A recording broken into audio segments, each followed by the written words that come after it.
गांव सुतनपुर एक ऐसा गांव जहां हर तरफ हरियाली थी, लेकिन पानी की भारी कमी थी। गांव में केवल एक ही कुआं था, जो अब धीरे धीरे सूखने लगा था। लोग उस कुएं पर सुबह से कतार में खड़े रहते थे, लेकिन इस कुएं को लेकर गांव में अजीब अजीब कहानियां प्रचलित थीं। कहते हैं, जो इस कुएं पर रात के समय जाता है, वह कभी वापस नहीं लौटता। एक दिन गांव की औरतें पानी भरने के लिए सुबह सुबह कुएं पर इकट्ठा हुईं। उनमें ममता, जो विधवा थी और अपने 2 बच्चों का पेट पालने के लिए दूसरों के खेतों में काम करती थी, हमेशा सबसे अंत में पानी भरती थी। गांव की अमीर औरतें ममता को हमेशा ताने मारती और उसे पानी भरने से रोकती। अरे ममता, तेरा पानी भरने का कोई हक नहीं। पहले हम पानी भरेंगी, फिर तू। चंपा, गांव की दबंग महिला ने गुस्से में कहा। ममता शांत स्वभाव की थी। उसने धीरे से कहा, मुझे खेतों पर जाने में देर हो जाएगी, मुझे बस 2 बाल्टी पानी भरने दो। लेकिन चंपा और उसकी सहेलियों ने उसकी बाल्टी दूर फेंक दी। ममता बेबस होकर रोती हुई घर चली गई। कुएं पर अनहोनी। कुछ दिनों बाद चंपा की सहेली राधा ने आकर कुएं पर किसी के रोने की आवाज सुनी। उसने गांव में सबको बताया, लेकिन किसी ने उसकी बात पर ध्यान नहीं दिया। सबने इसे उसका वहम समझा। एक रात चंपा और उसकी सहेलियां राधा और गीता कुएं पर पानी लेने पहुंची। रात के समय कुआं बेहद डरावना लगता था। चारों तरफ सन्नाटा और केवल झींगुरों की आवाज सुनाई देती थी। जैसे ही उन्होंने बाल्टी कुएं में डाली, एक अजीब सी ठंडी हवा का झोंका आया। तभी कुएं से किसी के कराहने की आवाज आई, पानी, पानी, मुझे मेरा पानी वापस चाहिए। चंपा और उसकी सहेली अंदर गईं। तभी कुएं से एक हाथ निकला और गीता बाल्टी को पकड़ लिया। गीता चीखने लगी, बचाओ, ये क्या हो रहा है? लेकिन कोई उसे बचाने नहीं आया। वह हाथ धीरे धीरे गीता को कुएं में खींचने लगा। अगले दिन गीता की लाश कुएं के पास पाई गई। गांव में हड़कंप मच गया। लोग कहने लगे कि यह उस आत्मा का प्रकोप है जिसे कुएं के पास मारा गया था। धीरे धीरे सच्चाई सामने आई। कुछ साल पहले ममता को भी चंपा और उसकी सहेलियों ने पानी भरने से रोकने के लिए धक्का दिया था। ममता का पैर फिसल गया था और वह कुएं में गिर गई थी। गांव वालों ने इसे हादसा समझकर नजरअंदाज कर दिया था। तभी से राधा का आत्मा चंपा और राधा अब रोज डर के साए में जी रही थीं। उन्हें रात में अजीब अजीब आवाजें सुनाई देती और सपनों में ममता की आत्मा उन्हें दिखाई देती। एक रात चंपा ने राधा से कहा, हमें ममता की आत्मा से माफी मांगनी चाहिए। मुझे लगता है ये सब उसी का बदला है। राधा ने घबराकर कहा, अगर वो हमें माफ नहीं करेगी तो क्या होगा? हमारे पास और कोई रास्ता नहीं। अंतिम सामना। दोनों औरतें तांत्रिक बाबा के पास पहुंची। तुमने जो किया है उसका अंजाम तो तुम्हें भुगतना ही पड़ेगा, लेकिन एक रास्ता है। ममता की आत्मा को शांति तभी मिलेगी जब तुम उसके परिवार के सामने अपने गुनाह कबूल करोगी और उनकी मदद करोगी। हिमाचल प्रदेश के घने जंगलों से घिरे छोटे से गांव में एक पुराना वीरान घर खड़ा था। यह घर सुंदर के दादाजी का था, जिनकी अंतिम इच्छा थी कि उनका पोता सुंदर शादी के बाद इसी घर में रहे।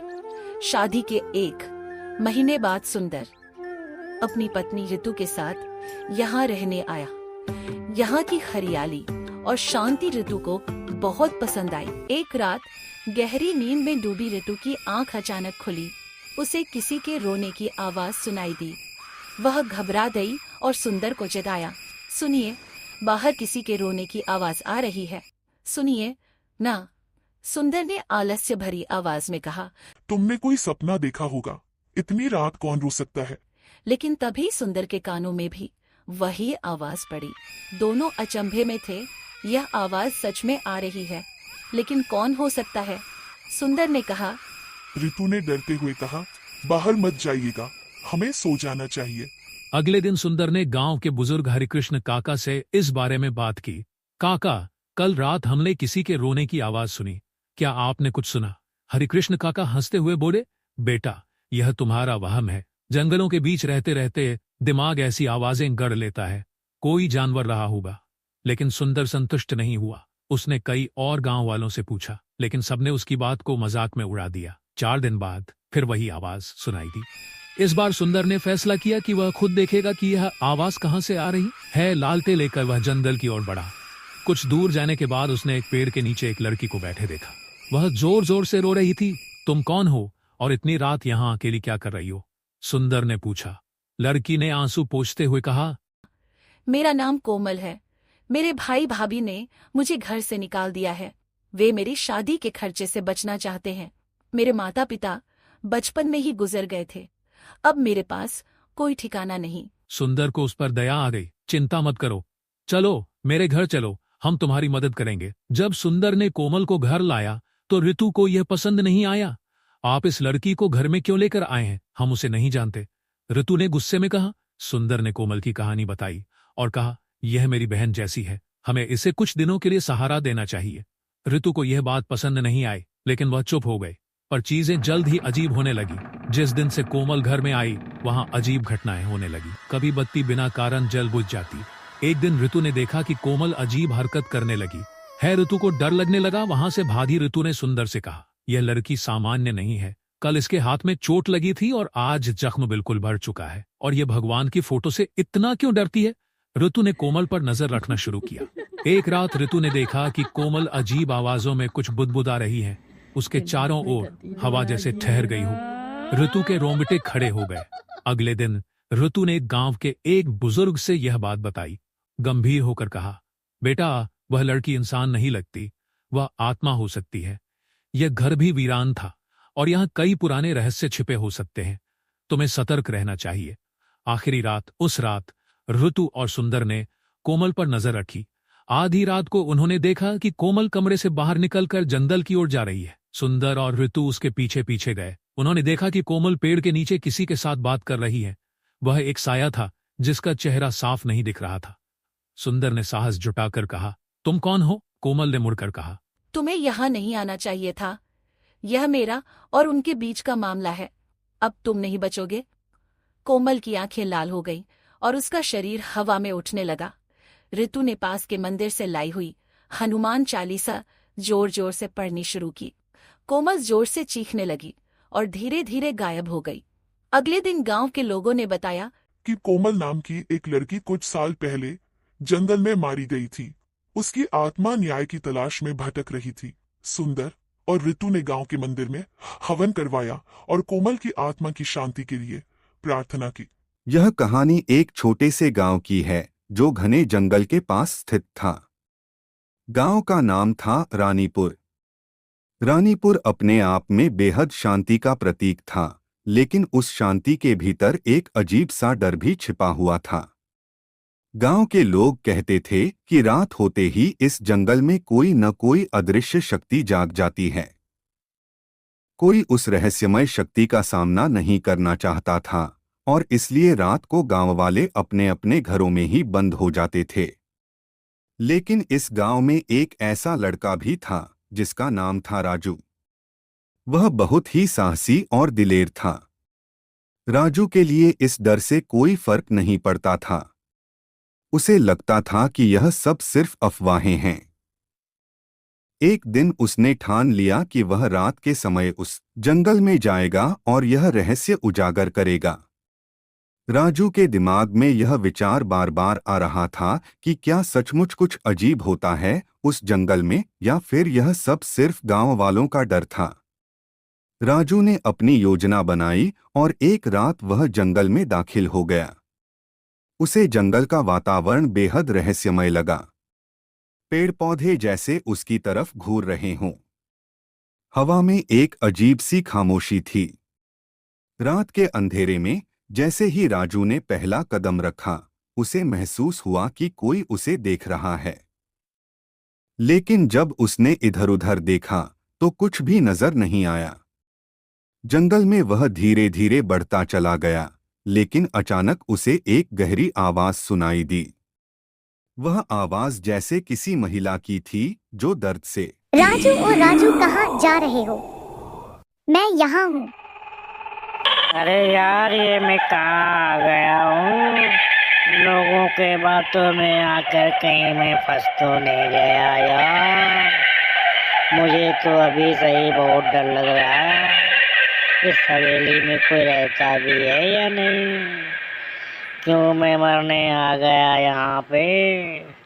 पता नहीं आगे क्या होगा। अब यहाँ से मैं बच के पाऊंगा, निकल जाऊंगा या नहीं? अरे ये क्या, ये तो आवाजें भी बंद हो गई यार। अब क्या? पता नहीं, इसके अंदर कुछ न कुछ तो है, तभी ऐसी ऐसी आवाजें आ रही थी अभी। जब आ ही गया हूँ तो अंदर चल के देखता हूँ यार। मरना है तो लड़के मरो, ऐसे क्यों मरना यार? चल देखता हूँ। अरे यार, यहाँ कोई रहता भी है या सालों से तो बंद लगता है पड़ा है यहाँ पे? कोई है ही नहीं। अरे कोई है? कोई है भाई? कोई है तो बता दे हमें। कोई है? कोई है कि नहीं? अरे आ गया तू। बहुत दिनों से तेरा इंतजार कर रही थी, अब आया है तू। आज से 20 साल पहले तूने मुझे मारा था और इसी हवेली में मुझे दफना दिया है। आज मैं छोड़ूंगी नहीं तुझे। बड़े टाइम के बाद पकड़ में आया है तू। अरे कौन है तू? अरे भला मैं तुझे क्यों मारने लगा? मैं क्यों मारूंगा तुझे?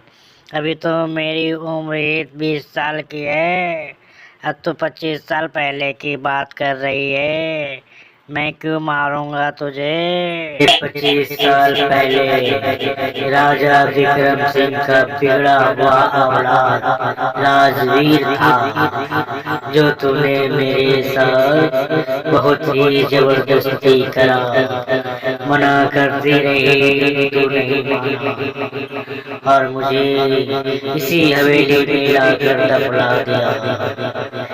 इसलिए तुझे मैं यहाँ तक बुला कर लेकर आई हूँ। तो क्या सोच रहा है कि तू अपनी मर्जी से आया है? नहीं, मैं तुझे यहाँ तक बुलाएगा।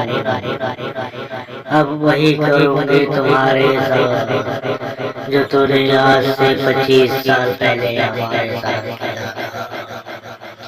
बहुत ही दर्दनाक मौत दी थी तूने मुझे, अब तो नहीं बचेगा। अरे तू जो सोच रही है वो मैं नहीं हूँ बाबा। क्यों मुझे परेशान कर रही है?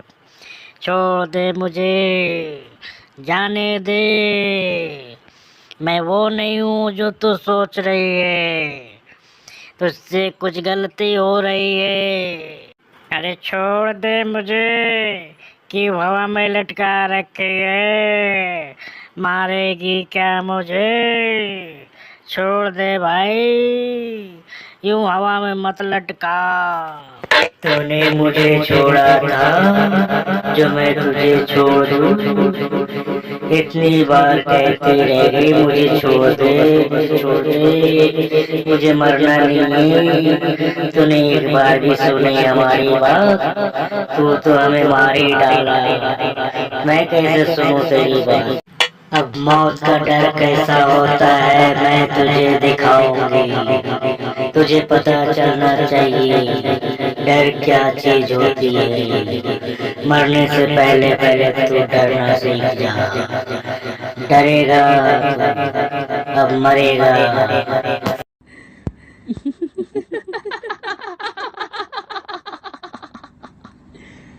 Kenapa tak tidur lagi, ha?